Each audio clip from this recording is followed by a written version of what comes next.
ili tusipotee katika uharibifu na uangamivu wa ulimwengu. Katika jina la Yesu kalipaka mafuta somo hili, Bwana likapata kibali katika mioyo wa kila atakayesikia, katika jina la Yesu tukiomba na kuamini Bwana Yesu. Amen. Amen. Tunambariki Yesu kama nilivyosema, kwa sababu yeye ni mwema, ndiye aliyetupa nafasi ya kuweza kujifunza na kutamani kujengeka. Somo la leo ambalo Mungu anatamani tujifunze linaitwa utumishi wako unaandaliwa.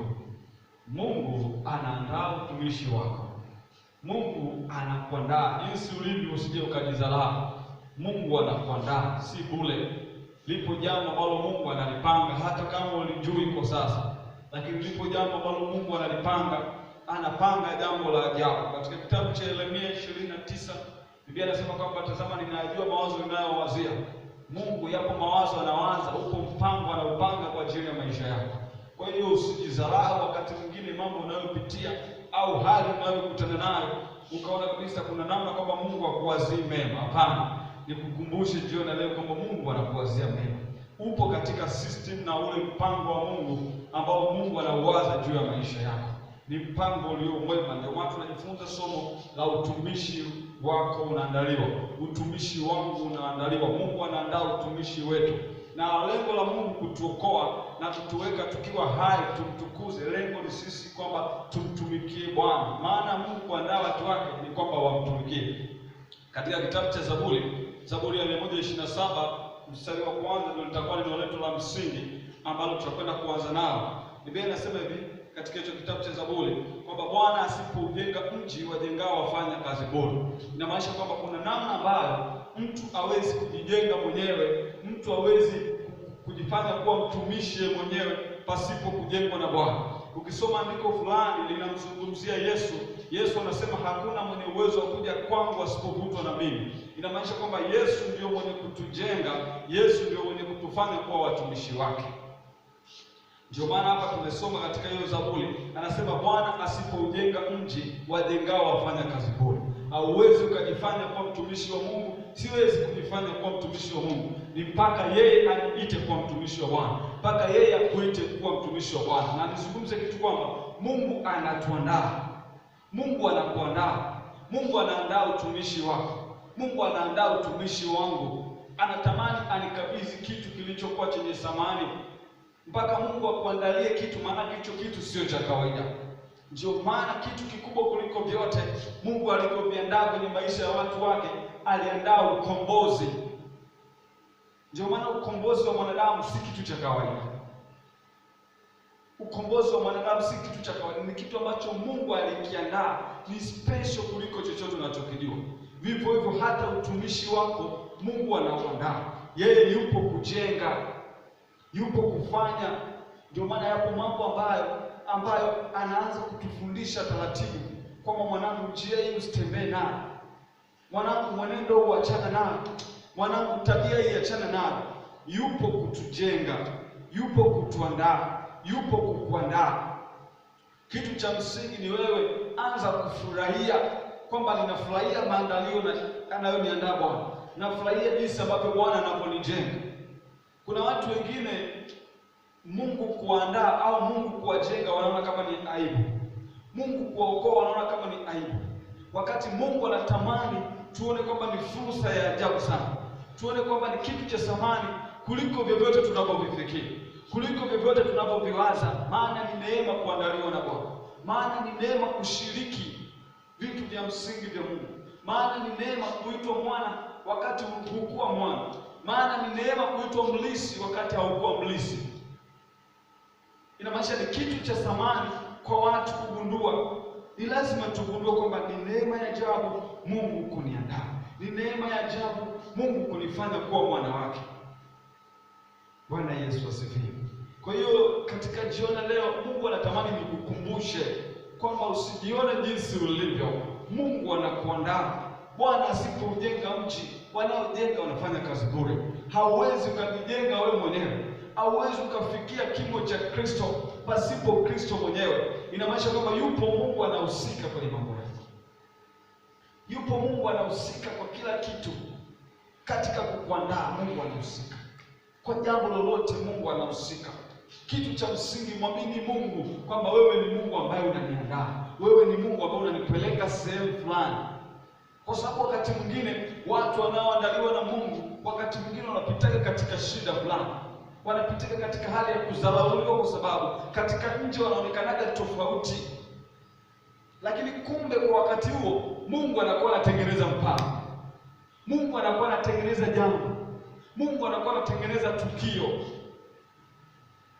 Bwana Yesu asifiwe. Ni lazima ujijengee mazingira ya kufurahia namna ya kuandaliwa na Bwana. Wapo watu wa Mungu, ukisoma vizuri katika kitabu kile cha Samueli, utakuja kumwona Daudi jinsi ambavyo Mungu alikuwa anamwandaa. Mazingira aliyokutana nayo Daudi hayakuwa ya kawaida. Ni kwa sababu Mungu alikuwa anamwandaa Daudi. Daudi alipita katika mambo tofauti, mengine yalikuwa ni magumu. Kumbe unapoandaliwa na Mungu kuwa mtumishi wake, mtu fulani, ni lazima kuna wakati unapita kwenye vipimo vya Mungu. Unapita kwenye kujaribiwa na Mungu. Je, huyu mtu anakwalify? Je, huyu mtu anavumilia? Je, huyu mtu mnyenyekevu? Je, mtu huyu ananishukuru? Na ukisoma Biblia inasema mshukuruni Bwana kwa kila jambo. Inamaanisha kuna mambo fulani wakati Bwana anatuandaa, anayeruhusu kuangalia ndani yetu. Je, tuna moyo wa kumshukuru Mungu au tuna moyo wa kulitukana jina la Bwana? Kwa sababu mara nyingi mtu anapopita kwenye changamoto fulani ambapo Bwana anapokuwa akimwandaa, huwa wakati fulani kwamba mwili unakuwa mdhaifu. Kwa sababu kwa kawaida ya mwili huwa unatamani kuwa na vitu vizuri. Kwa kawaida ya mwili unatamani kupita katika raha, katika starehe, katika furaha, katika amani. Lakini ukimsoma Yakobo, anazungumza furahini mnapopita kwenye majaribu. Furahini mnapopita kwenye wakati mgumu.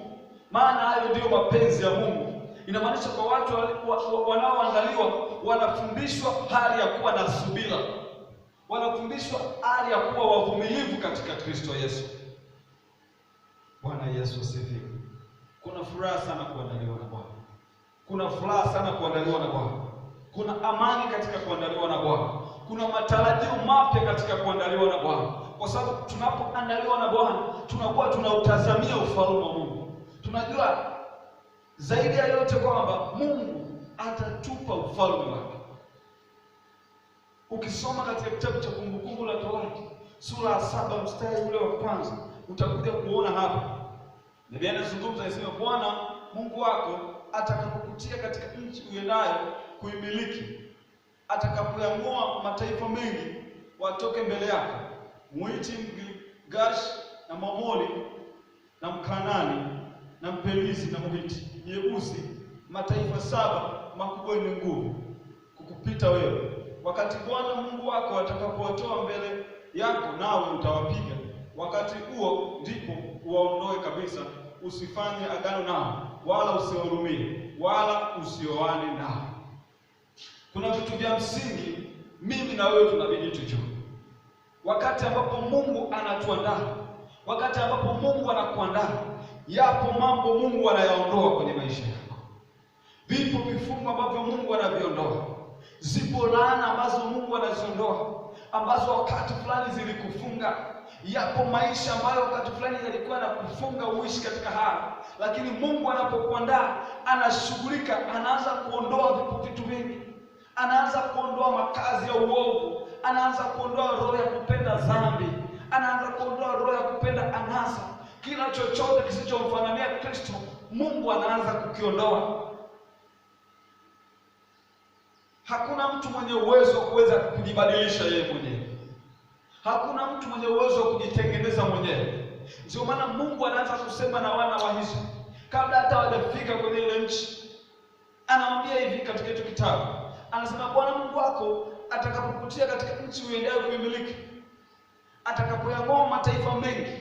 Inamaanisha kwamba kuna namna Mungu alikuwa anawapa angalizo namna ya kufanya. Vivyo hivyo mimi na wewe Mungu anatupa angalizo. Mungu anapoandaa utumishi wetu, Mungu anapoandaa utumishi wako, Mungu anapoandaa ili kutupa, anatupa angalizo. Kwamba anaonesha jitihada aliyoifanya, anaonesha nguvu alizozifanya, anaonesha jinsi alivyofanya kwamba si kawaida. Ndio maana hata ukiangalia katika uhalisia kabisa, kazi ya Yesu msalabani haikuwa ya kawaida. Inamaanisha kwamba ni maandalio, ni kuandaliwa kwa sisi kukaa na Mungu. Inamaanisha Mungu anatamani kwenye maisha ya kila mmoja kwamba kila mmoja aone kwamba Mungu amefanya kitu cha ajabu. Mungu amefanya kitu kikubwa ambacho sio cha kawaida. Wapo maadui waliokuwa wamekusonga, Mungu kawakimbizia mbali. Mungu hajakimbiza hao maadui mbali kwa sababu labda ya chochote ambacho ulicho nacho, bali ni yeye mwenyewe kwa sababu amependa. Vivyo hivyo ndivyo uangalie, kulikuwa kuna mataifa mengi duniani, mataifa mengi, lakini Mungu alipenda Israeli peke yake. Yapo mambo ambayo huwezi kumlazimisha Mungu. Mungu anafanya jinsi anavyopenda. Vivyo hivyo amekupenda wewe, amenipenda mimi. Anaandaa utumishi wetu, anaandaa wokovu wetu, anaandaa maskani yetu.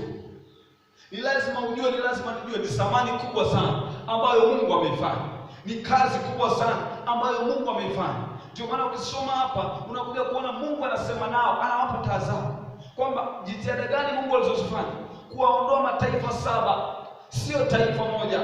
Inamaanisha kuna vifungo ambavyo vilikuwa vimekufunga visio vya kawaida. Kulikuwa kuna laana ambazo zimekufunga sio za kawaida. Kulikuwa kuna hali fulani ambayo kupitia hiyo usingeweza kusonga mbele. Lakini jinsi ulivyo kwa sababu ya mkono wa Bwana, jinsi ulivyo ni kwa sababu ya mkono wa Bwana. Ndio maana Mungu akawa anatoa tahadhari kwa kuonesha kwamba sio kwa jitihada zao kutawasababisha kumiliki ile nchi ya Kanaani, sio kwa nguvu zao kutawasababisha kumiliki ile nchi. Ni kwa sababu Mungu amesimama upande wao, ni kwa sababu Mungu ameondoa mataifa 7. Sasa zipo dhambi, upo uovu, yapo mabaya, Mungu ameondoa kwenye maisha yako. Mungu ameondoa kwenye maisha yako. Kitu gani Mungu anatamani?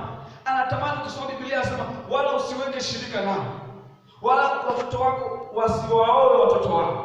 Inamaanisha kwamba ni precaution, ni tahadhari ambayo Mungu alikuwa anaiweka kwenye maisha ya watu wa Mungu, ambayo Mungu alikuwa anaweka kwa watumishi wake, kwamba usiweke mazoea na uovu, kwamba usiweke mazoea na dhambi, kwamba nisiweke mazoea na dhambi. Tutakuja kuona kwa nini Mungu aseme hivi. Kwa nini Mungu aseme hivi? Tumesoma hapo anasema hivi, bali fanyeni hivi, wapigeni. Inamaanisha kwamba ndani yetu Mungu anatamani hali ya chuki dhidi ya dhambi iumbike. Ndani yetu tuwe tuna adui dhambi. Ndani yako uwe una adui dhambi, usio una hali ya kutamani dhambi. Kwa sababu nia ya dhambi ni kumtenganisha na Mungu. Utakuja kusoma hapo mbele, tutakuja kuona jinsi ambavyo Mungu anawaambia. Mungu anasema hapo mbele kusoma. Biblia inasema hivi, kwa nini ninawaambia haya yote? Kwa sababu mtakapoweka mazoea nao, mtakapoweka ukaribu nao, watawakengeusha, watawasababisha mkaabudu miungu mingine. Unapoweka mazingira, unapoweka ukaribu na vitu ambavyo Mungu alikuwa amekuondolea, unapoweka ukaribu na dhambi na uovu na tamaa, vitapelekea kukukengeusha, vitapelekea ibada yako unayoifanya mbele za Mungu isiwe hai. Na ibada ikiwa sio hai, inamaanisha kwamba unaabudu Mungu mwingine. Kumbuka, Mungu wetu anatamani ibada iliyo hai. Mungu wetu anatamani tunapomwomba, maombi yetu yapate kibali mbele za Mungu. Tunapomtolea ibada yetu ya kutoa ipate kibali mbele za Mungu. Chochote ninachokifanya kipate kibali mbele za Mungu. Ndicho kitu ambacho kikubwa Mungu anatamani. Ndio maana ukimsoma Yesu anamwambia yule mwanamke, hamtaabudu tena kwenye mlima huu. Maana alijua katika ule mlima watu walikuwa hawamwabudu Mungu katika roho na kweli. Inamaanisha yapo mazingira ambayo Yesu hataki watu wake, watu waliokombolewa wakabaki katika hizo ibada. Bwana Yesu asifiwe. Bwana Yesu asifiwe. Hakuna kitu kibaya kama kutomwabudu Mungu, kama kuto kumrudishia Mungu utukufu. Na Mungu wetu anapoandaa watu wake, lengo lake kwamba wamwabudu yeye, wafanye ibada yenye kumtukuza Bwana, wafanye mapenzi ya Mungu wakiwa duniani. Ndio maana Mungu anajenga watumishi wake. Yesu Kristo anamwambia Petro, hakika wewe ndio Petro, na juu yako nitalijenga kanisa, wala milango ya kuzimu haitanishinda. Lengo la Kristo Yesu kumjenga mtumishi wake ili aendelee kutangaza ufalme wa Mungu akiwa duniani. Ndicho Mungu anachokifanya. Mungu amekujenga wewe, Mungu amekutambuliza wewe ili utangaze ufalme wa Mungu, ili kupitia wewe ufalme wa Mungu usambae, ili kupitia wewe kazi za adui zifitinike.